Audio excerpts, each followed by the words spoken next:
ఓం శుక్లాంబరధరం విష్ణుం శశివర్ణం చతుర్భుజం ప్రసన్నవదనం ధ్యాయేత్ సర్వవిఘ్నోపశాంతయే అగజాననపద్మార్కం గజాననమహర్నిశం అనేకదం తం భక్తానాం ఏకదంతం ఉపాస్మహే భాగీషాద్యాసు మనసः సర్వార్థానాం ఉపక్రమే యన్నత్వా కృతకృత్యాశ్చస్తన్నమామి గజాననం శారదా శారదాంభోజవదనా వదనాంబుజ వదనాంబుజే సర్వదా సర్వదాస్మాకం సన్నిధిం క్రియాత్ గురుర్బ్రహ్మా గురుర్విష్ణు గురుర్దేవో మహేశ్వరః గురుః సాక్షాత్ పరం బ్రహ్మ తస్మై శ్రీ గురవే నమః.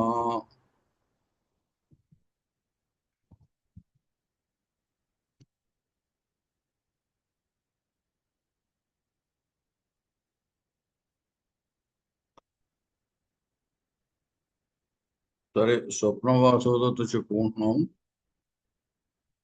దీంట్లో ఇది చివరి అంకం.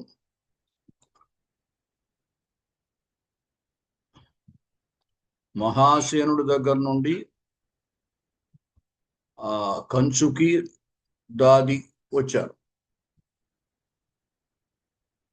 వాళ్ళు రావటాన్ని రాజు అప్పుడే ఈ విషయము, అంటే ఉజ్జయిని రాజ్యాన్ని మళ్ళీ తాను పొందినట్టుగా తెలిసిందా అని అనుకున్నాడు.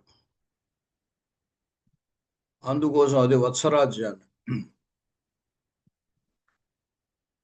ఆ వత్సరాజ్యాన్ని తాను మళ్ళీ పొందినట్టుగా శత్రువుని ఓడించి ఈ మగధరాజు యొక్క సైన్యం యొక్క సహాయంతో ఈ సంగతి అంతా మహాసేనుడికి అప్పుడే తెలిసిందా అని అనుకుంటున్నాడు.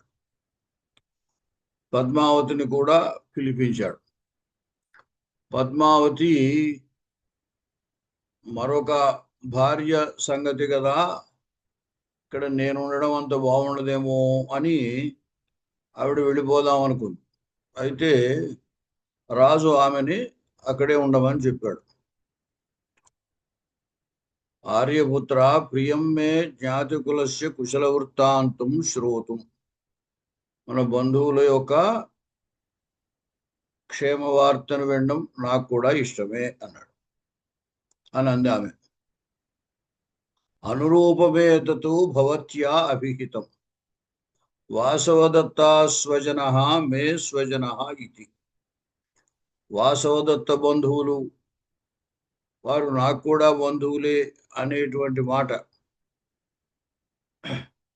అది నీకు యోగ్యమైనటువంటి నువ్వు తగిన మాట మాట్లాడేవు అన్నాడు. అంటే తగిన మాట అంటే ఉద్దేశం నీ యొక్క వంశానికి తగిన మాట, ఔదార్యానికి నిదర్శనం అన్నమాట. ఎందుకంటే సాధారణంగా సవతి యొక్క వృత్తాంతం అవుతుంది వాసవదత్త అంటే, మరి పద్మావతికి సవతి అవుతుంది కదా. ఆ సవతి సంబంధించినటువంటి వాళ్ళ యొక్క క్షేమ సమాచారాలు అవి ఆవిడికి ఇష్టం ఉండాల్సిన అవసరం ఏమీ లేదు. అంచేత ఆమె ఇట్లా మాట్లాడడం చాలా గొప్ప విషయము అని అభిప్రాయం. ఆస్యతాం కిమిదానీం నాస్యతే, ఆస్యతాం అన్నాడు, ఇక్కడ కూర్చో అన్నాడు. అయితే ఆవిడ ఇంకా తడపటాయిస్తుంది అనమాట, నించునే ఉందన్నమాట. కిమిదానీం నాస్యతే, ఎందుకు కూర్చోవట్లేదు అని అడిగాడు. ఆర్యపుత్ర కిం ఆర్యపుత్ర కిం మయా సహ ఉపవిష్ట ఏతం జనం ప్రేక్షిష్యతే, మయా సహ ఉపవిష్ట, నాతో పాటుగానే ఇక్కడ కూర్చోండి. ఏతం జనం ప్రేక్షిష్యే అంటే ఈ వాసవదత్తకు సంబంధించినటువంటి వాళ్లను చూడగోరుతున్నారా అన్నాడు. కోత్ర దోష, అందులో తప్పే ఉంది అన్నాడు. అంటే ఆవిడ అంటోంది, ఆర్యపుత్రస్య అపరః పరిగ్రహః ఇది ఉదాసీనమివ భవతి అని. అంటే వాసవదత్త సంగతి కదా, మీ యొక్క వేరొక భార్య అపరః పరిగ్రహ, ఆ విషయంలో తటస్థురాలునే నేనేం మాట్లాడడానికి ఏమి ఉండదు. ఆ విషయం ప్రస్తావించినప్పుడు. కాబట్టి నాకు పని ఏముంది, నాకు సంబంధం ఏం లేదు కదా అన్నట్టుగా అందరు. ఎందువల్ల అంటే వాసవదత్తకి సంబంధించిన బంధువులు వచ్చారు. వాళ్ళు ఏం మాట్లాడతారు? ఆ సందర్భంలో తానేమీ మాట్లాడడానికి ఉండదు. ఎందుకంటే వాళ్ళ విషయం ఏమి ఈవిడికి తెలియదు కాబట్టి. కాబట్టి నా అవసరం ఏముంటుంది అని ఆవిడ యొక్క అభిప్రాయం. అంటే అప్పుడు రాజు అంటున్నాడు, కలత్ర దర్శనార్హం జనం కలత్ర దర్శనాత్ పరిహరతీతి బహు దోషం ఉత్పాదయతి. భార్య చూడదగినటువంటి వాళ్ళని భార్య చూడకుండగా ఉంచడము అనేటువంటిది చాలా దోషం అవుతుంది అన్నాడు. కలత్ర దర్శనార్హం జనం. ఇప్పుడు ఈ పద్మావతి కలత్రం అంటే ఇక్కడ ఆ పద్మావతి చూడదగినటువంటి వాళ్ళే అవతల వాసవదత్తకు సంబంధించినటువంటి బంధువులు వచ్చారు వాళ్ళు. అంచేత కలత్ర దర్శనార్హం జనం కలత్ర దర్శనాత్ అంటే తన భార్య చూడకుండగా పరిహరించడం అనేది, చూడకుండగా ఉంచడం అనేటువంటిది బహుదోషం చాలా పొరపాటు తప్పు చేసినట్టు అవుతుంది, గొప్ప దోషాన్ని కలిగిస్తుంది. తస్మాత్ ఆస్యతాం, అందువల్ల ఇక్కడే కూర్చోవలసింది అన్నాడు. పద్మావతి యదార్యపుత్ర ఆజ్ఞాపయతి. ఇక్కడ ఒక్క చిన్న మాట వ్యాకరణానికి సంబంధించి, తస్మాత్ ఆస్యతాం అన్నాడు. ఆస్యతాం అనేది ఆత్మనేపథంలో లోటు, మధ్యమ ప్రథమ పురుష ఏకవచనం. ఆస్యతాం ఆస్యతాం ఆస్యంతాం. ఆస ఉపవేశనే ధాతువు. ఇది అకర్మక ధాతువు అన్నమాట. అకర్మక ధాతువుకి భావే ప్రయోగం ఉంటుంది, కర్మణి ప్రయోగం ఉండదు. లకారాలు చెప్పినప్పుడు సకర్మక ధాతువుల మీద కర్తృ కర్మార్థాల్లో లకారాలు వస్తాయి, అకర్మక ధాతువుల మీద కర్తృ భావార్థాల్లో లకారాలు వస్తాయి. అంచేది ఇక్కడ ఆస్యతాం అంటే కూర్చోబడుగాక అని అనకూడదు. ఎందుకంటే బడు అనేది సకర్మక ధాతువులకే అంటారు. అందువల్ల ఆస్యతాం అంటే కూర్చొనుట. కూర్చోవడం అనే క్రియ కర్త, క్రియకి కర్త అక్కడ పద్మావతి. అంచేత భవత్యా ఆస్యతాం, భవత్యా ఆస్యతాం అని తృతీయ ఉంది కదా అని నీ చేత కూర్చోబడుగాక అని అనకూడదు. నువ్వు కూర్చో అనే అర్థం. అంటే భవత్కర్తృక ఆసనం అని తాత్పర్యం. నీవు కర్తగా కలిగినటువంటి కూర్చొనుట అని. తెలుగులో అది మనకి బాగుండదు, తెలుగులో ఉండదు అలాగా. సకర్మక ధాతువుల్లో బడు ప్రయోగాలు తెలుగులో ఉండొచ్చు, కానీ అకర్మక ధాతువుల చేత అలాగ భావే ప్రయోగాలు తెలుగులో ఉండవు, సంస్కృతంలో ఉంటాయి. అది సరే. గురుగారు పద్మావతి ఆసనే ఆసనే ఆస్యతాం అనొచ్చు కదా గురుగారు? అంటే కర్మపదం కాదు కాబట్టి ఆసనే అని పెట్టచ్చా గురుగారు? ఆత్మనే ఎక్కడ ఉంటుంది? ఆసనే, ఆసనం. ఆస్యతాం అంటే కూర్చో, ఆసనే అంటే అదే ఆసన. ఆసనేనా?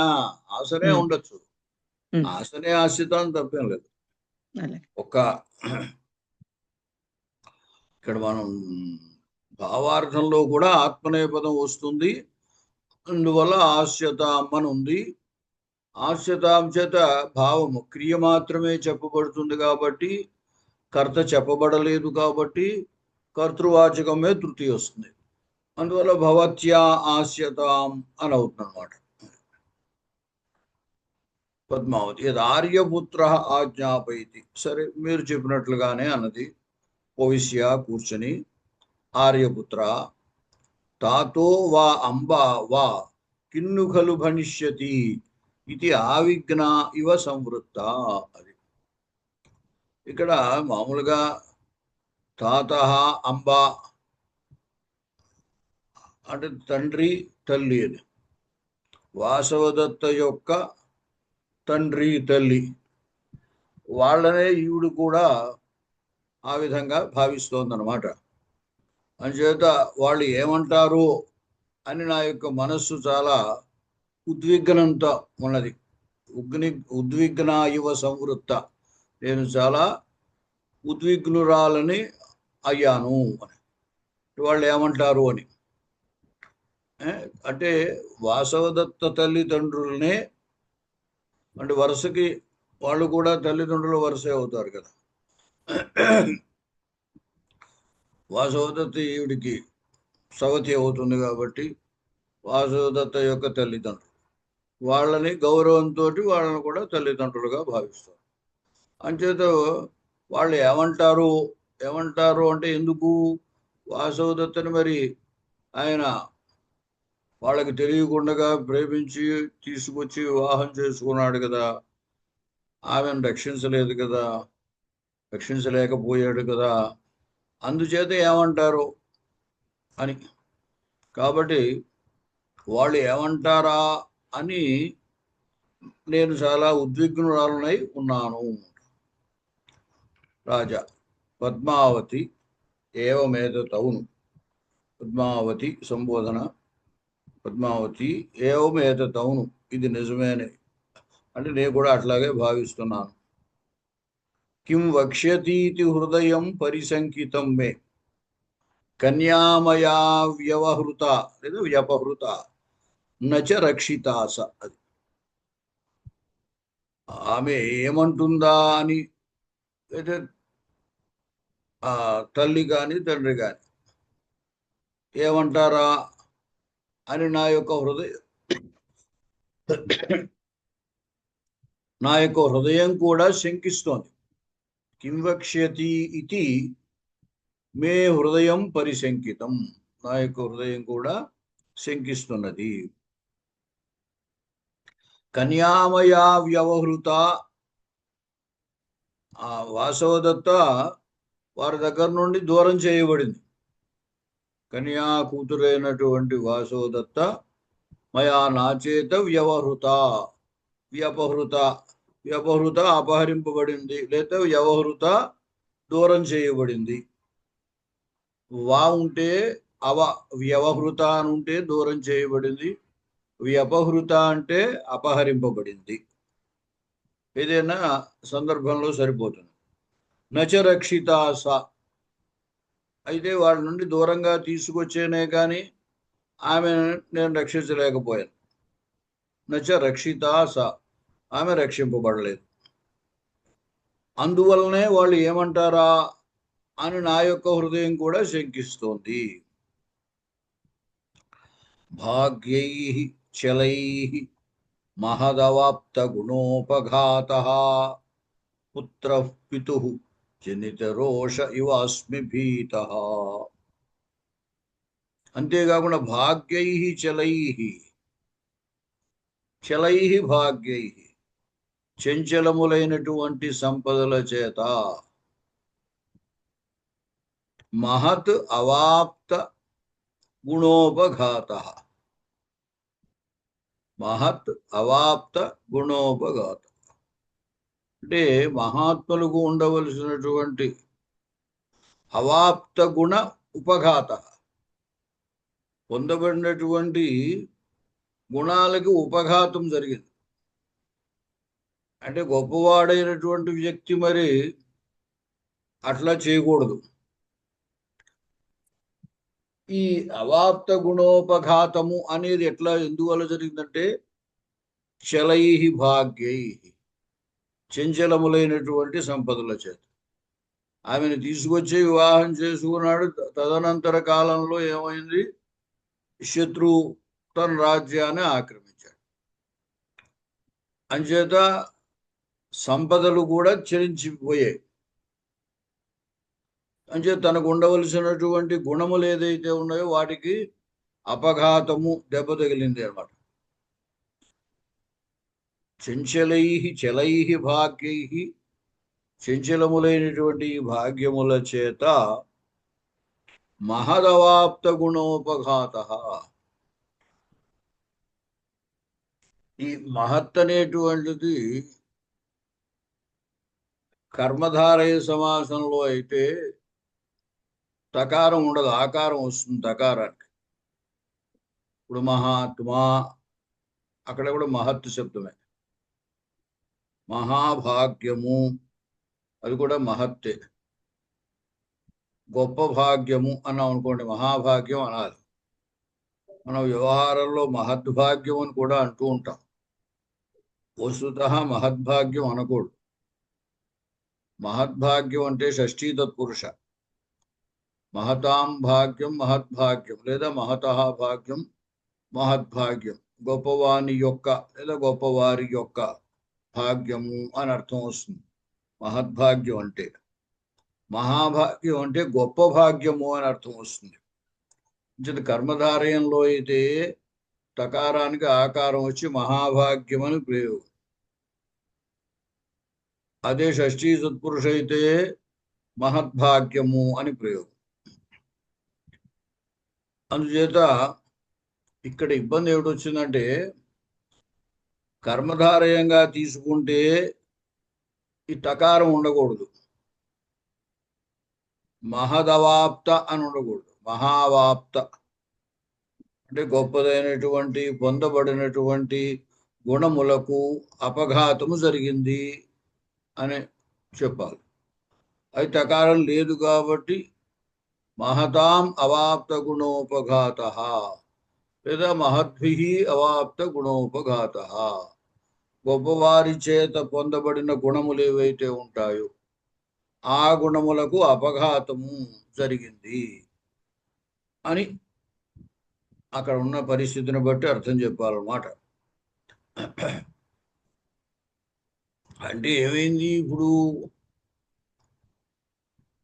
అపఘాతం ఎట్లా జరిగింది అని ఆలోచిస్తే, ఈయన వాళ్ళకి తెలియకుండా ఆమెను తీసుకురావడం జరిగింది. పోనీ తీసుకొచ్చినటువంటి వాడు ఆమెను జాగ్రత్తగా చూసుకోగలిగాడా అంటే ఆమె అగ్ని ప్రమాదంలో మరణించింది. అంటే తీసుకురాబడింది, రక్షింపబడలేదు. ఇదేనా ఒక వస్తువుని మనం దాన్ని రక్షించేటువంటి బాధ్యత తనకు ఉంటుంది. వారికి తెలియకుండా వారి కుమార్తెను తీసుకొచ్చాడు అంటే ఆమెను రక్షించే బాధ్యత ఆయనది కదా. ఆ రక్షణ బాధ్యతను ఆయన పాటించలేదు అని తెలుస్తోంది. కాబట్టే ఉదాత్తమైనటువంటి గుణం, గొప్పవారి ఉండాల్సిన గుణం ఏదైతే ఉందో ఆ గుణానికి దెబ్బతగిలి. అంచేత అది కూడా ఎలాగంటే చలై భాగ్యై, చంచలములైనటువంటి భాగ్యముల చేత అవాప్త గుణోపకారం. అంటే రాజ్యం పోవడం, తాను ఒకరినేదో ఒక ప్రాంతానికి మాత్రమే రాజుగా ఉండడం, అంచేత తన చేతిలో బలం లేకపోవడం, రకరకాల కారణాలు మొత్తం. అంచేత ఏమైందనమాట, ఆవిడ్ని వాసవదత్తను తీసుకొచ్చి గొప్పగా స్థితి సంపదలతో చూడటానికి అంతటి భాగ్యములు అవి రాజ్యం పోయింది. అంచేత అది లేదు. చివరికి రక్షించడం కూడా చేయలేకపోయాడు. అందువల్ల అవాప్త గుణోపఘాతం జరిగింది అని పుత్ర పితు జనితరోష యువాస్మి భీత. తండ్రికి కోపం కలిగించినటువంటి కొడుకు ఏ విధంగా అయితే తండ్రి విషయంలో భయపడతాడో అది. పితు జనితరోష పుత్ర ఇవ. జనితరోష, జాతరోష అంటే తనకు కోపం కలిగితే జాతరోష. జనితరోష అంటే కలిగింపబడిన కోపం కలవాడు. అంటే ఇక్కడ తండ్రికి కోపం కలిగించాడు. తండ్రి అంటే ఇక్కడ మామగారే, వాసవదత్త యొక్క తండ్రి. అంచేత తండ్రికి కోపం కలిగించినటువంటి కొడుకు ఏ విధంగా అయితే తండ్రిని చూసి భయపడతాడో ఆ విధంగా నేను కూడా భయపడుతున్నాను అన్నాడు. జనితరోషః పుత్రః. పితుః తండ్రికి జనితరోషః కోపము కలిగించినటువంటి పుత్రః పుత్రుడు ఇవ పుత్రుని వలె భీతః అస్మి భయపడుతున్నాను. అంటే తెలియకుండా వాసవదత్తను తీసుకురావడం, తీసుకొచ్చిన వాసవదత్తను రక్షించలేకపోవడం, ఈ రెండూ కూడా ఆ మహాసేనుడికి మామగారికి కోపం కలిగించే విషయాలు అన్నమాట. అంచేత కొడుకు ఎప్పుడైతే తండ్రికి కోపం కలిగించే పని చేసి తండ్రి వల్ల భయపడుతూ ఉంటాడో ఆ విధంగా నేను కూడా భయపడుతున్నాను. ఇక పితుః జనిత రోషః అనేటువంటి చోట పితుః తండ్రికి జనిత రోషః కోపం కలిగించినటువంటి పుత్రః ఇవ తండ్రి వలె పుత్రుడు వలె. అంతేకాకుండా ఇక్కడ మళ్ళీ భయపడుతున్నాడు కాబట్టి ఎవరి వల్ల భయం కలుగుతోందో వాడికి పంచమి వాడచ్చు. అంచేత పితుః అనేది పంచమిగా కూడా తీసుకోవచ్చు. అంటే 2 సార్లు అనుకున్నట్టయితే తండ్రి వల్ల భయపడతాడు. పితృశబ్దానికి పంచమి ఏకవచనము షష్ఠి ఏకవచనము ఒకలాగే ఉంటాయి. అంచేత జనితరు పితుః తండ్రికి జనితరోషః కోపం కలిగించినటువంటి పుత్రః ఇవ పితుః భీతః అస్మి తండ్రి వల్ల భయపడుతూ ఉన్నారు అని కూడా సరిపోతుంది. అంటే తండ్రికి కోపం కలిగించిన కొడుకు తండ్రి వల్ల ఎలా అయితే భయపడుతూ ఉంటాడో ఆ విధంగా నేను కూడా భయపడుతున్నాను అని అర్థం. ఎవమ్మా మాట్లాడకండి.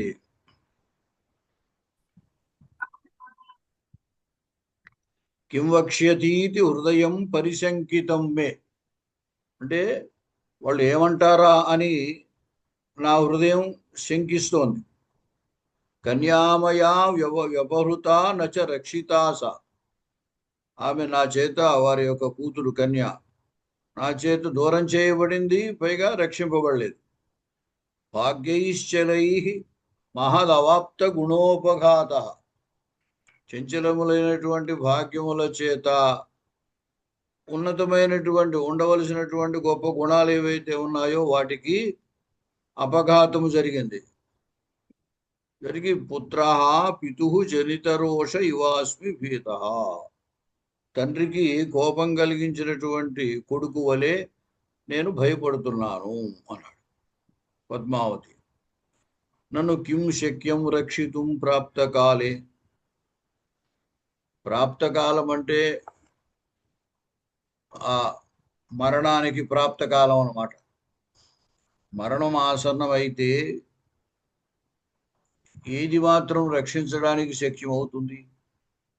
కిం రక్షితుం శక్యం అంటే ప్రాప్తకాలం అయినటువంటి సందర్భంలో, అంటే మరణం ఆసన్నమైన సందర్భంలో ఎవరిని రక్షింపలేరు అని తాత్పర్యం.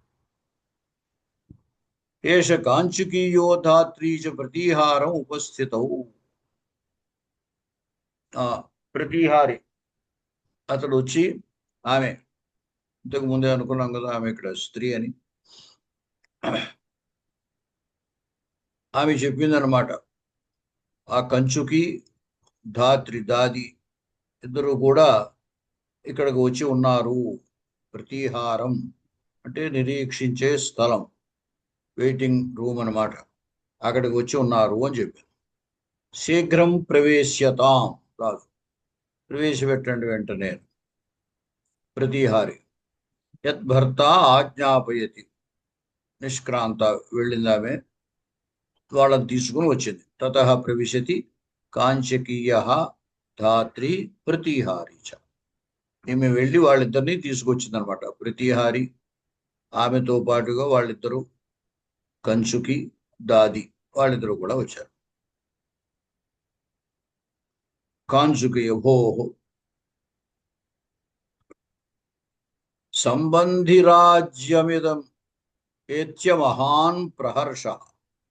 స్మృత్వా పునర్నృపసుతా నిధనం విషాద కిన్నామ దైవ భవతా న కృతం యది స్యాత్ రాజ్యం పరైరపహృతం కుశలంచ దేవ్యాః. అది సంబంధి రాజ్యమిదమేత్య మహాన్ ప్రహర్ష.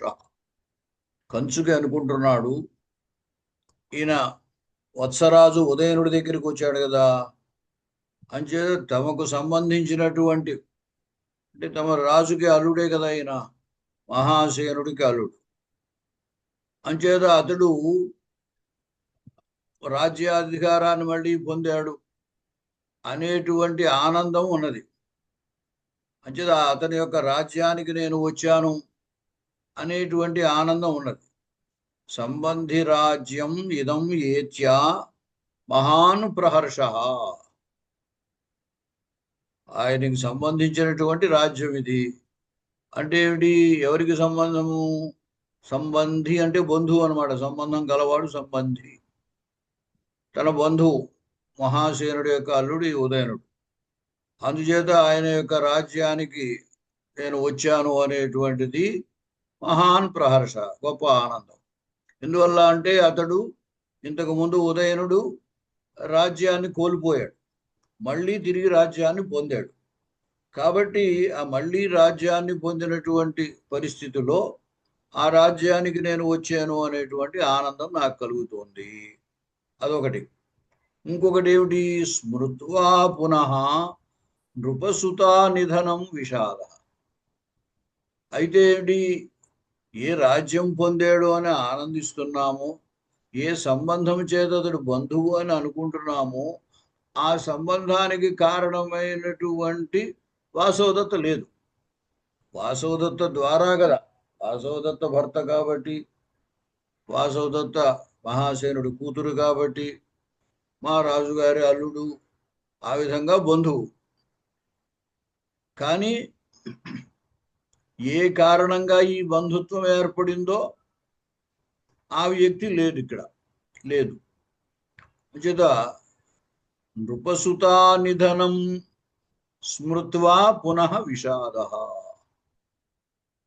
రాజకుమారి అయినటువంటి వాసవదత్త యొక్క మరణం, ఆ మరణాన్ని విని మళ్ళీ విషాదం కూడా కలుగుతోంది.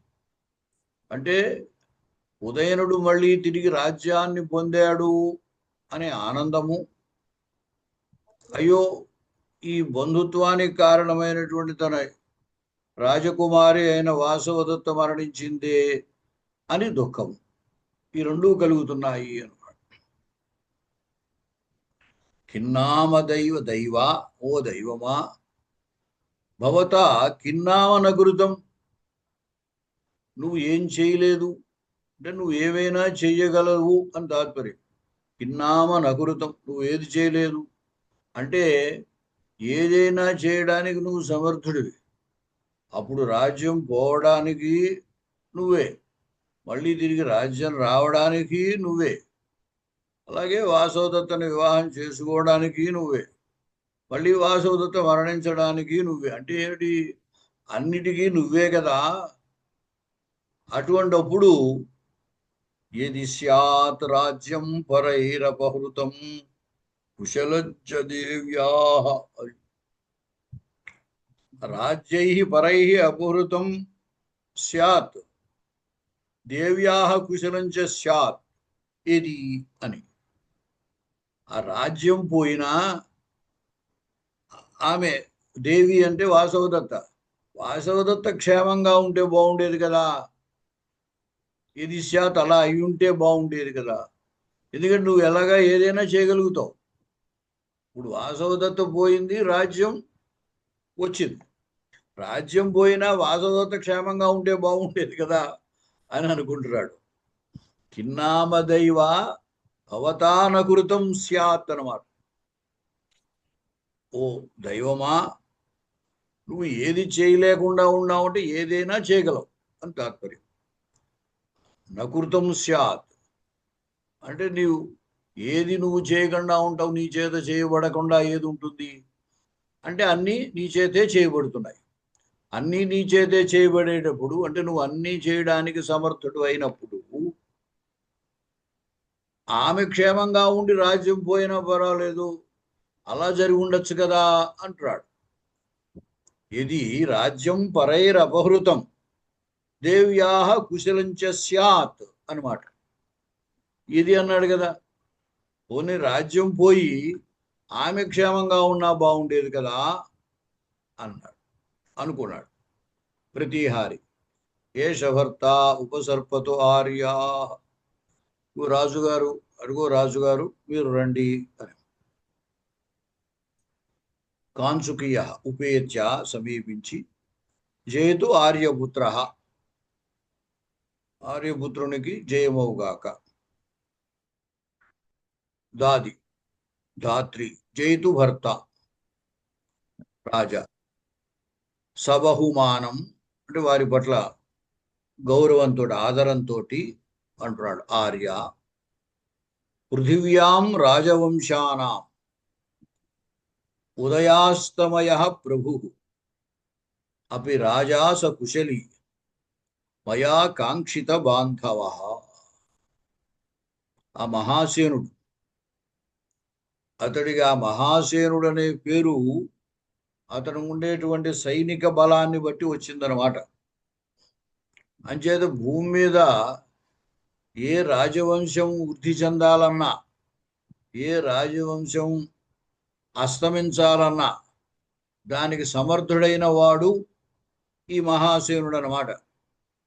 అంచేత పృథివ్యాం రాజవంశానాం ఉదయ అస్తమయ ప్రభు. అస్తమయ దగ్గర విసర్గలు ఉండకూడదు. ఉదయ అస్తమయ ప్రభు అంటే రాజవంశాలకి అవి ఉదయించడానికి, అంటే ఉదయించడము అనే శబ్దానికి అభివృద్ధి అనమాట. ఉదానికి ప్రభువు సమర్థుడైన వాడు, అవి అస్తమించడానికి కూడా ప్రభువు ఆయనే. అంటే ఎవరినైనా జయించగలిగినంతటి సామర్థ్యం కలిగిన వాడు. కాబట్టి ఒక రాజవంశం వృద్ధిలోకి రావాలన్నా, రాజవంశం నశించాలన్నా రెండిటికీ సామర్థ్యం కలిగినటువంటి వాడు ఆ మహాశరుడు. కాబట్టి అపి రాజాస కుశలి, ఈ వాక్యంలో మొదట అపి అని పెడితే క్వశ్చన్ మార్క్ అనమాట. క్షేమంగా ఉన్నావా అని అడగడానికి అపి కుశలి అని అంటారు. అంచేతే ఆ రాజు కుశలంగా ఉన్నాడా, అపి రాజాస కుశలి. ఇంకా అతడు ఎటువంటి వాడంటే మయా కాంక్షిత బాంధవ. కాంక్షిత బాంధవం ఏన సహ, కాంక్షితం బాంధవం ఏన సహ కాంక్షిత బాంధవ. మయా కాంక్షిత బాంధవ, నాతోటి బంధుత్వాన్ని కోరుకున్నటువంటి వాడు. అటువంటి ఆ రాజు క్షేమంగా ఉన్నాడా అని అంటే, వస్తుత తనతో చెప్పకుండా వాసవదత్తని తీసుకువెళ్ళిపోయినందుకు ఇతని మీద కోపం ఉండాలి మహాసేనుడికి. కానీ కోపం లేకుండా ఇతడు తిరిగి రాజ్యాన్ని పొందినందుకు అభినందించడానికి వీళ్ళని పంపించాడు. అంతేగాక అసలు వాస్తవానికి మహాసేనుడికి ఉదయనుడి పట్ల చాలా అభిమానం. అతడి యొక్క శౌర్య పరాక్రమాలు, ఔదార్యం అంటే అతడికి చాలా ఇష్టం. అందుచేత ఏమిటి, అతన్ని బంధించి కారాగారంలో పెట్టినప్పటికీ వైరి పక్షంలో ఉండడం చేత బంధించాడు అనుకోండి. అలా కారాగారంలో ఉంచినా అతని పట్ల అతనికి ఏం ద్వేషం లేదు. అందుచేతనే అతని దగ్గర సంగీతం నేర్చుకోవడానికి ఈవిడ్ని వాసవదత్తను పంపించాడు. వాళ్లే అసలు వాళ్ళు వివాహం చేద్దాం అని అనుకున్నారు. అయితే వాళ్ళు ఆ విషయము, తల్లిదండ్రులు ఆ విషయం చెప్పేలోగానే వాళ్ళు తమ వివాహాన్ని ఒప్పుకోరేమో అనే అభిప్రాయంతో ఈ ఉదయనుడు వాసవదత్త అక్కడి నుంచి వచ్చేసి వివాహం చేసుకున్నారు. అందుచేత అతడికి మహాసేనుడికి ఉదయనుడితోటి బంధుత్వం ఇష్టం అన్నమాట. అలా ఇష్టమైనటువంటి కోరుకున్నటువంటి బంధుత్వం కలిగిన వాడు. మయా కాంక్షిత బాంధవ, నాతో బంధుత్వాన్ని కోరుకున్నటువంటి వాడు. అటువంటి ఆ రాజు అపి కుశలి, క్షేమంగా ఉన్నాడా? గురుగారు ఇక్కడ ఉదయాస్తమయం అని చెప్పారు కదా గురుగారు, ఇది సమాహార ద్వంద్వం అవుతుందా గురుగారు? అంటే ఆ సుధమ ఉదయాస్తమయ దగ్గర ఇక్కడ విసర్గలు ఉన్నాయి. ఆ విసర్గలు ఉండకూడదు, అంతా ఏక సమాసం. ఉదయాస్తమయ ప్రభు. అందువల్ల ఈ ఉదయ అస్తమయ ఈ రెండింటిని ద్వంద్వ సమాహారం అక్కర్లేదు, కూడా మామూలు ఇతర యోగ ద్వంద్వం కూడా చేయొచ్చు. ఉదయశ్చ అస్తమయంచ ఉదయాస్తమయే, ఉదయాస్తమయయో ప్రభు, ఉదయాస్తమయ ప్రభు. మొదట ఉదయాస్తమయ వరకు ద్వంద్వం, దాన్ని సమాహార ద్వంద్వం చేస్తే ఉదయాస్తమయం అవుతుంది. అయినప్పటికీ ప్రభు శబ్దంతో సమాసం కాబట్టి అక్కడేమీ విభక్తి ఉండదు. అంచేత ఉదయాస్తమయ ప్రభు, విసర్గలు ఉండకూడదు. ఈ ప్రభు అనేది ఎప్పుడు కూడా ద్వంద్వ సమాసము చివర ఉండేటువంటి పదము ద్వంద్వంలో ఉన్న అన్ని పదాలతోటి అన్వయిస్తుంది.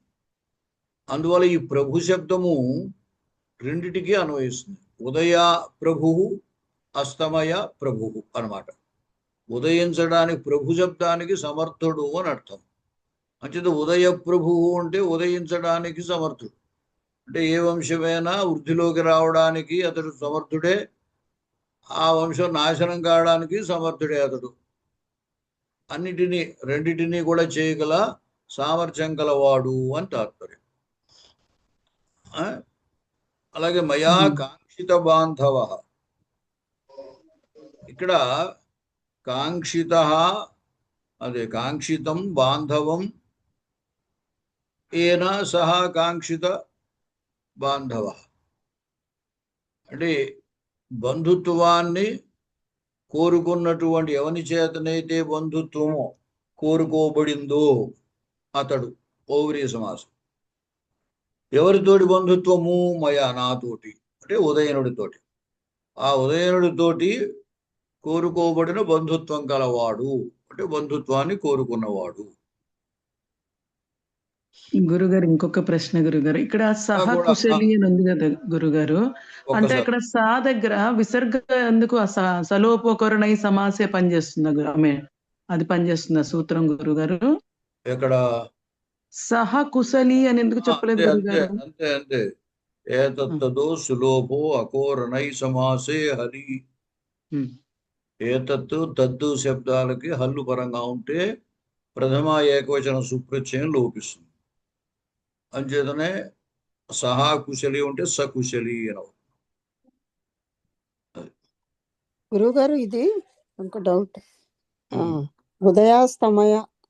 సమయయౌ అన్నారు కదా, ఇది ఇతరేతర ద్వంద్వం కదండి?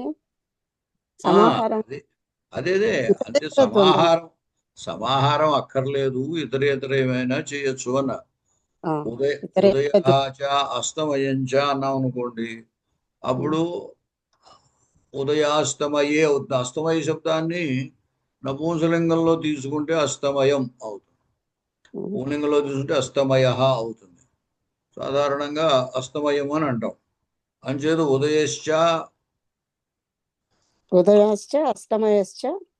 ఉదయాస్తమయౌ అవుతుంది. ఉదయాస్తమయయో ప్రభు, ఉదయాస్తమయ ప్రభు. అక్కడ విసర్గ ఉండకూడదు. ఇక్కడ మీకు చూపించే దాంట్లో విసర్గ కొట్టేసుకున్నాం, విసర్గ కొట్టేసుకున్నాం. ఉదయాస్తమయ ప్రభు, ఇది ద్వంద్వం కాబట్టి ఆ ద్వంద్వంతో ప్రభు అనే శబ్దము ద్వంద్వంలో ఉన్న రెండు పదాలకి కూడా అన్వయిస్తుంది. అంచేత ఉదయ ప్రభు, అస్తమయ ప్రభు అనమాట. సరే, ధన్యవాదాలు. కంచుకి అథకిం. అథకిం అంటే అవును, తప్పకుండా అలాగే అని సందర్భంలో అథకిం అంటారు. ఒక ఫ్రేజ్ అనమాట. విడివిడిగా అర్థం దానికి చెప్పకూడదు. అథకిం అంటే అవును అన్నట్టు. కుశలీ మహాసేన, పైన ప్రశ్నించాడు కదా, ఆ మహాసేనుడు క్షేమంగా ఉన్నాడా అంటే అవును ఉన్నాడండి అని చెప్పాడు అన్నమాట. అథకిం కుశలీ మహాసేన, మహాసేనుడు క్షేమంగా ఉన్నాడు. ఇహాపి సర్వగతం కుశలం పృచ్చతి, ఇక్కడ మీరంతా కూడా క్షేమంగా ఉన్నారని అడుగుతున్నాడు. క్షేమంగా ఉన్నట్లు తెలుస్తాము అని పూర్వకాలం ఉత్తరం రాసేటప్పుడు అలా అనేవారు కదా, ఇక్కడ మేము క్షేమం, అక్కడ మీరంతా క్షేమంగా ఉన్నట్లు తెలుస్తాను అనేవారు కదా. అలాగే ఇదనమాట. ఇహాపి సర్వగతం కుశలం పృచ్చతి, ఇక్కడ కూడా మీకు అన్ని విధాలుగా సర్వగతం అంటే అందరి యందు క్షేమాన్ని అడుగుతున్నాడు. అంటే అందరూ కూడా క్షేమంగా ఉన్నట్లు అడుగుతున్నాడు అన్నాడు. అప్పుడు రాజు ఆసనాదుత్థాయ అంటే కూర్చున్న కుర్చీలోంచి లేచి, కిం ఆజ్ఞాపయతి మహాసేన, ఆ మహాసేనుడు ఏం ఆజ్ఞాపిస్తున్నాడు అన్నాడు. అంటే మహాసేనుడు పట్ల ఉన్న గౌరవంతో లేచి నుంచున్నాడు వాడు. నించుని మహాసేనుడు ఏం ఆజ్ఞాపించాడు అన్నాడు. ఎందుకంటే పైన మిమ్మల్ని అందరి యొక్క క్షేమాన్ని కూడా అడిగాడు అన్నాడు. క్షేమం అడిగిన తర్వాత ఏదో ఇంకా తర్వాత ఏమైనా అడుగుతాడు కదా అనే ఉద్దేశంతో రాజు లేచి నుంచుని ఆ మహాశనుడు ఏం ఆజ్ఞాపిస్తున్నాడు అని. కంచుకి సదృశమేతద్ వైదేహీ పుత్రస్య నన్ను ఆసనస్థేనైవ భవతా శ్రోతవ్యో మహాసేనస్య సందేశ. అది అంటే అతడు చూపించినటువంటి ఆదరాన్ని, ఆ వినయాన్ని ప్రశంసిస్తున్నాడు కంచుకి. సదృశం ఏతత్ వైదేహీ పుత్రస్య, వైదేహి, మనకి వైదేహి అంటే సీత అనే ప్రసిద్ధి, కానీ సీత ఒక్కరే అవరు. ఆ విదేహ రాజ్యములో ఉన్నవాళ్ళు ఎవరైనా వైదేహులు అవుతారు. అక్కడుండే స్త్రీలంతా వైదేహి అని చెప్తం చేత చెప్పబడతారు. అంచేత వైదేహీ పుత్రస్య, వారి వంశమే అటువంటిదిట. మనకి జనక మహారాజు యొక్క వంశాన్ని గురించి చెప్పినప్పుడు అంటారు, వాళ్ళంతా కూడా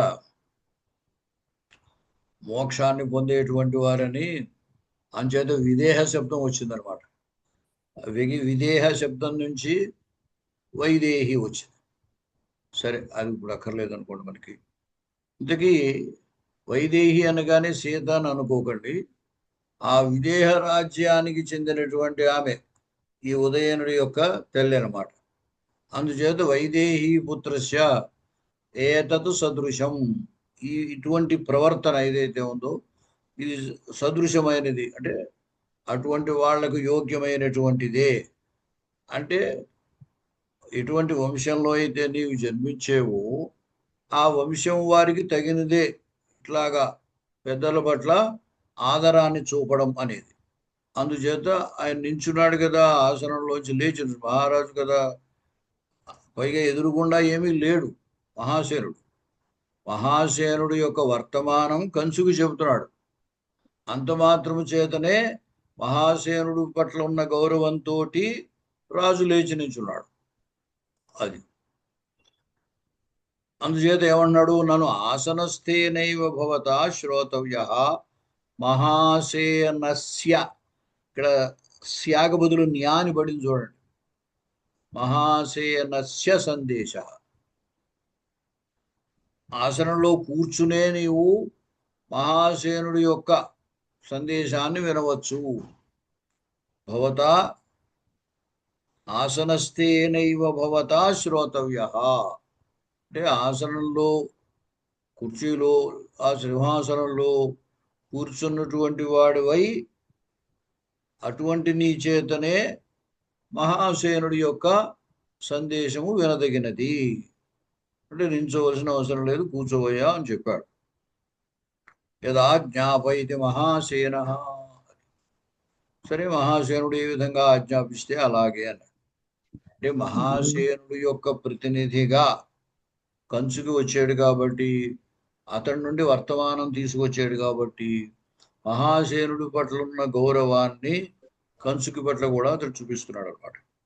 రాజా గురుగారు ఆజ్ఞాపైతి మహాసేన. అడుగుతున్నాడు మహాసేనుడు ఏ విధంగా ఆజ్ఞాపిస్తున్నాడు, ఏం చెప్తున్నాడు అని. పైన కూడా కిం ఆజ్ఞాపైతి మహాసేన అన్నాడు కదా. గురుగారు ఒక చిన్న సందేహం గురుగారు. ఈ వైదేహి అన్నారు కదా గురుగారు, అంటే ఇది రూఢి అర్థము అని తీసుకోవాలి గురుగారు? అంటే రూఢి అర్థం కాకుండా యోగార్థంలో తీసుకోవాలి? తీసుకోవాలి, రూఢి అర్థం కాదు, యోగార్థం తీసుకోవాలి, యౌగికం.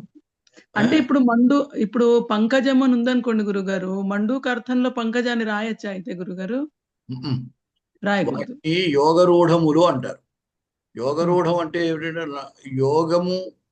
యోగము వల్ల వచ్చిన అర్థముతో పాటుగా ఏదో ఒక అర్థమునందు స్థిరపడుతుంది. అలా స్థిరపడిన వాటిని యోగరూఢములు అంటారు. పంకజం అంటే పద్మము అనే అర్థం చెప్తాం ఎక్కడైనా సరే.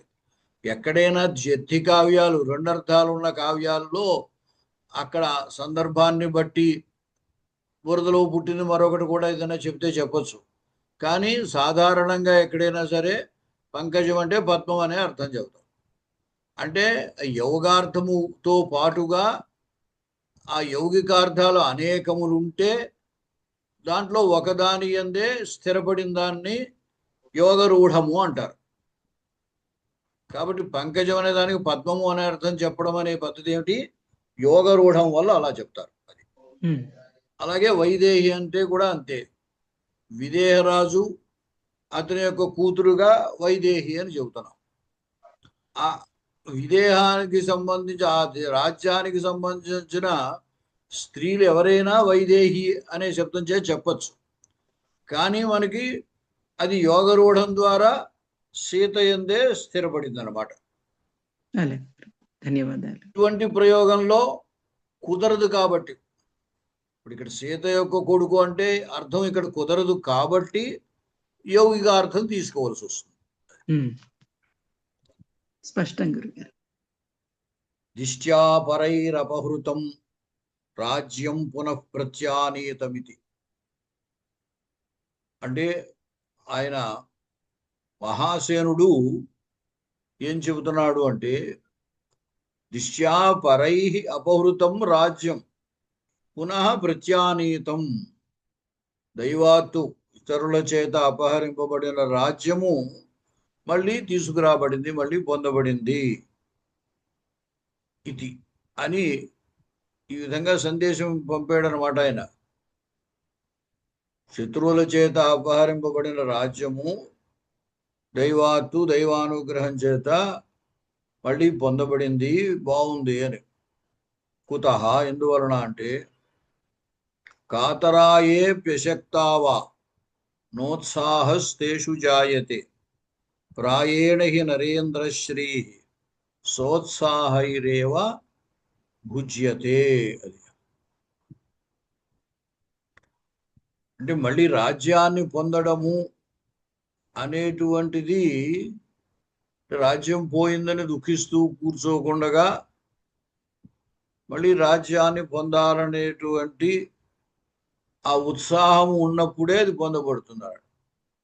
అంటే మనకి వీరరసానికి ఉత్సాహం స్థాయిభావంగా చెప్పబడింది.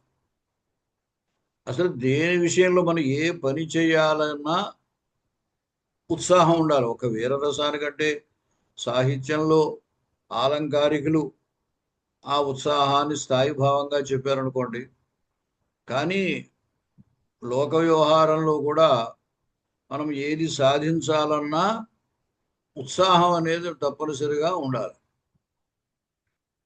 ఆయన సుందరకాండలో ఆంజనేయుడు మొదట నిర్వేదాన్ని పొంది తర్వాత ఎలా నిర్వేదం పొందకూడదు, ఉత్సాహం ఉంటేనే ఏ పనైనా మనం చేయగలుగుతాము అని అనుకుంటాడు. ఆ సందర్భంలో అనిర్వేద శ్రియో మూలం అనిర్వేద పరంతప అనిర్వేదో హి సతతం సర్వార్థేషు ప్రవర్తక. అంటే అన్ని పనుల్లోనూ మనని ప్రవర్తింపజేసేది ఏది అంటే అనిర్వేద. అంటే నిర్వేదము లేకపోవడం, అంటే ఉత్సాహం కలిగి ఉండడం. ఆ ఉత్సాహమే మన చేతి ఏ పనైనా చేయిస్తుంది. ఉత్సాహం లేకపోతే ఏ పని ఎవరు చేయలేరు. సరే, ఇక్కడ రాజు కాబట్టి రాజ్యం పోయింది అని దుఃఖపడుతూ పోన్లే పోతే పోయిందిలే అని ఉండకుండగా మళ్ళీ రాజ్యాన్ని సంపాదించాడు. ఆ రాజ్యాన్ని సంపాదించడం అనేది లోపల ఉత్సాహం అనేది లేకపోతే ఆ పని జరగదన్నమాట. కాతరాహ ఏపి అశక్తాహ వా నోత్సాహస్తేషు జాయతే. అది అశక్తులైనా లేతే భయం కలిగిన వాళ్ళైనా వాళ్ళలో ఉత్సాహం ఉండదు. అంటే మనలో ఈ నిర్వేదం ఎప్పుడు కలుగుతుంది అంటే ఈ రెండు కారణాలు చెప్పారు. సమర్థత లేకపోయినా నిర్వేదం కలుగుతుంది, లేదా భీతి, యుద్ధ భయం ఉందనుకోండి. అంటే రాజుకు యుద్ధ భయం ఉండకూడదు. యుద్ధ భయం ఉంటే అప్పుడు ఉత్సాహం ఉండదు. అంచేత లేదా అసమర్థత, శత్రువు చాలా బలవంతుడు, మనకంత శక్తి లేదు అనుకున్నప్పుడైనా అతడికి నిర్వేదం కలగచ్చు. అంచేత ఏమన్నాడంటే సాధారణంగా అన్నాడు, ఎవరు ఏ రాజులు ఏ క్షత్రియులు కాతరాహ భయపడే స్వభావం కలిగిన వాళ్ళు, లేదా అశక్తాహవా సామర్థ్యం లేనటువంటి వాడు, వాళ్ళల్లో ఉత్సాహ తేషు నజాయతే ఉత్సాహ తేషు జాయతే. వారిలో ఉత్సాహం పుట్టదు, ఉత్సాహం ఉండదు. అంటే ఉత్సాహం లేకపోవడానికి ఈ రెండు కారణం అన్నమాట. చాలా భయస్థులైనా లేదా సామర్థ్యం లేకపోయిన వారైనా అటువంటి వారైతే వాళ్ళలో ఉత్సాహం ఉండదు. అంచే సాధారణంగా ఏమన్నాడు, ప్రాయేణ అంటే తరచుగా నరేంద్రశ్రీ సోత్సాహైరేవ ఉజ్యతే. నరేంద్రశ్రీ అంటే రాజ్య సంపద, రాజు చేత పొందదగినటువంటి సంపద. నరేంద్ర శబ్దం నరాణామింద్ర, నరేంద్ర అంటే రాజు, రాజుకు సంబంధించినటువంటి శ్రీ అంటే సంపద. రాజుకు సంబంధించిన సంపద అంటే అర్థం ఏమిటి, రాజ్య సంపద అన్నమాట. ఆ రాజ్య సంపద అనేటువంటిది సోత్సాహై ఉత్సాహము కలవారి చేతనే భుజ్యతే అనుభవింపబడుతుంది. తరచుగా ప్రాయేణ సాధారణంగా అని. అంటే ఉత్సాహం లేకపోతే రాజ్యప్రాప్తి ఉండదు, రాజ్యాన్ని తాను పొందలేడు. కాబట్టి శత్రువులు తన రాజ్యాన్ని ఆక్రమించిన ఉత్సాహం పోకుండా ఉన్నాడు కాబట్టి ఉదయనుడు తిరిగి మళ్ళీ రాజ్యాన్ని పొందగలిగాడు అని తాత్పర్యం. కాబట్టి అలా రాజ్యం మళ్ళీ పొందబడినటువంటి నిన్ను నీ గురించి అభినందించడానికి వచ్చాడు, ఆయన చెప్పాడు అని అర్థం. ఆర్య సర్వమేతన్ మహాసేనస్య ప్రభావ. ఇదంతా కూడా మహాసేనుడి యొక్క ప్రభావమేనయ్యా, నాదే ఉంది అన్నాడు. అది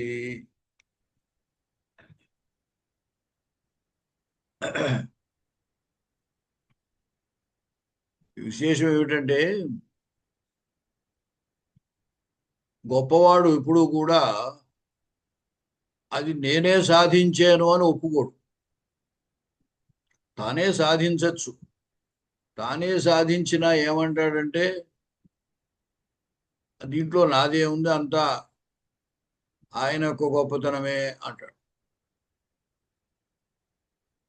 మనకి అభిజ్ఞాన శాకుంతలంలో కాళిదాసు రచించాడు. దుష్యంతుడు ఇంద్రుడికి సహాయంగా వెళతాడు ఏదో రాక్షసులతో యుద్ధంలో. అది జయించేసిన తర్వాత తిరిగి భూలోకానికి వస్తూ మాతలి ఇంద్రుడి యొక్క రథసారథి అతనితోటి సంభాషణ చేస్తారు.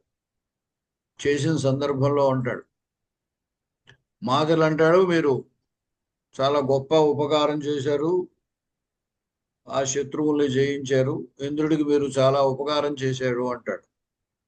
అంటే అప్పుడు దుష్యంతుడు అంటాడు, దీంట్లో నేను చేసింది ఏముంది, అంతా ఇంద్రుడి యొక్క గొప్పతనమే అని అంటాడు.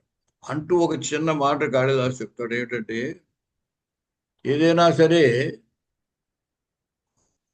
సజ్జనుడు, ఉత్తముడైన వ్యక్తి ఏదైనా కార్యం సాధించినా అది తన్ను పంపిన వాళ్ళ యొక్క గొప్పతనమే అంటాడు, కానీ తన గొప్పతనంగా అంగీకరించడు అని.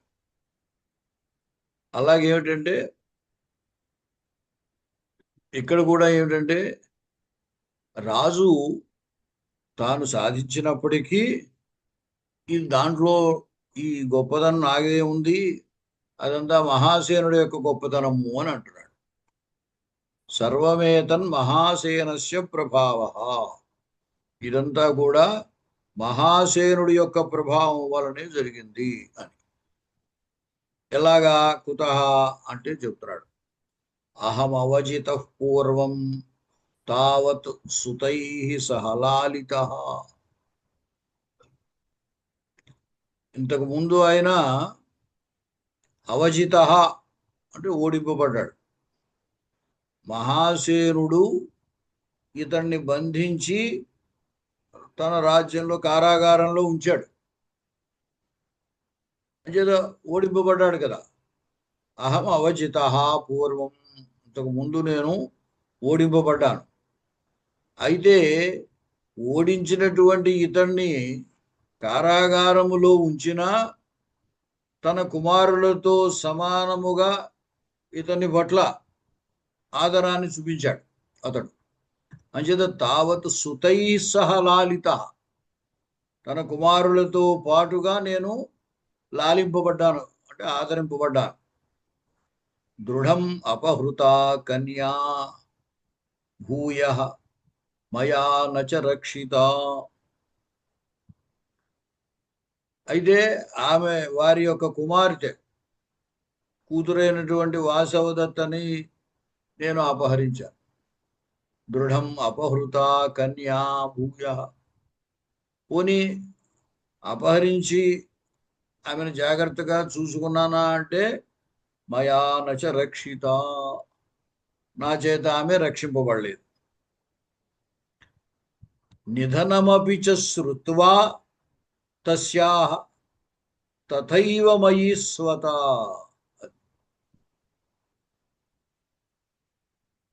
వాసవదత్త మరణాన్ని విని కూడా నా పట్ల అతనికి అటువంటి ఆత్మీయతే ఉన్నది. వాస్తవంగా ఏమిటి, ఉదయనుణ్ణి బంధించడం వల్ల మహాసేనుడికి ఉదయనుడి పట్ల శత్రుత్వం, ద్వేషం ఉండాలి. అలా ద్వేషం లేకుండగా ఉదయనుడిలో ఉన్నటువంటి గుణగణాలను బట్టి శత్రుపక్షం వాడైనా అతడిని తన కుమారులతో పాటుగా ఆదరంగానే చూశాడు. శత్రుపక్షం వాడు కాబట్టి కారాగారంలో ఉంచాడు అనుకోండి. పైగా ఇతను తినగా ఉన్నాడా మరి ఉదయనుడు అంటే, ఆ మహాసేనుడు ఉదయనుడి పట్ల మంచి అభిప్రాయంతో ఉన్నాడు కాబట్టే వాసవదత్తని మహాసేనుడి దగ్గరికి సంగీతం నేర్చుకోవడానికి పంపాడు. అప్పుడు ఏమైంది, వారు ప్రేమించుకోవడంతో ఆమెను తీసుకుని ఈయన వెళ్ళిపోయాడు. అంటే రాజు అంగే మహాసేనుడు ఒప్పుకోడేమో అనే అభిప్రాయపడి వాళ్ళు వెళ్ళిపోయారు. అంచేత ఆ విధంగా అతని దగ్గర నుండి తన కూతుర్ని నేను దూరం చేశాను. పోనీ దూరం చేసినటువంటి వాడిని ఆమెను రక్షించగలిగానా అంటే రక్షించలేకపోయాను. మయానచ రక్షిత, రక్షింపబడలేదు, ఆమె మరణించింది. నిధనమపి చ శ్రుత్వా, ఆమె యొక్క మరణాన్ని విని కూడా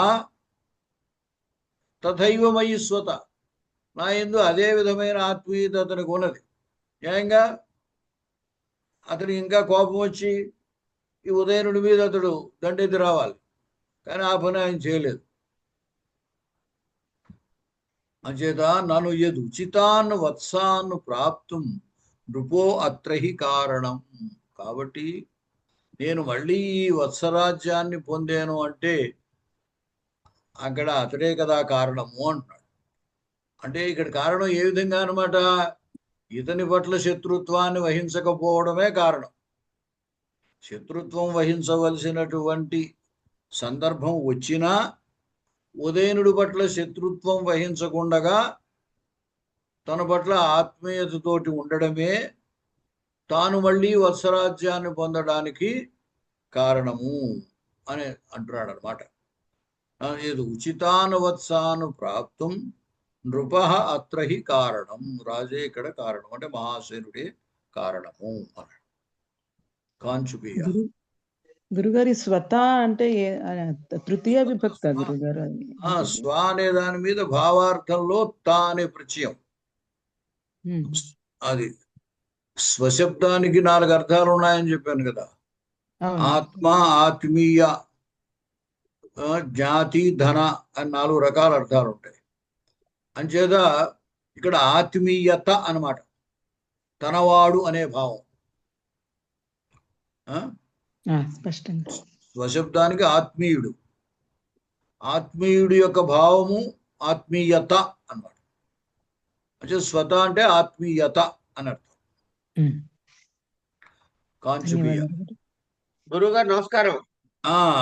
వచ్చారా? Very good. ఇంకా 4 నిమిషాలు ఎక్కువైంది. సరే. ఏష మహాసేనస్య సందేశ దేవ్యా సందేశం ఇహాత్ర భవతి కథయిష్యతి. ఇది మహాసేనుడి యొక్క సందేశము. అంటే నువ్వు మళ్ళీ రాజ్యాన్ని పొందేవో బాగుంది అనడమే మహాసేనుడి యొక్క సందేశము. దేవి యొక్క సందేశాన్ని ఈవిడ దాది వినిపిస్తుంది అని అన్నాడు. ఇక్కడితో ఆపుదాము. రేపు కూడా మీకు చెప్తాను. రేపు ఎల్లుండ కూడా, రేపట్లో అయితే రేపు లేదా ఎల్లుండ ఇది కంప్లీట్ చేసేస్తాను మీకు. రేపు కూడా రండి. శుభం అండి. ధన్యవాదములు. ధన్యవాదాలు. నమస్కారం మహోదయ. ధన్యవాదాలు గురుగారు.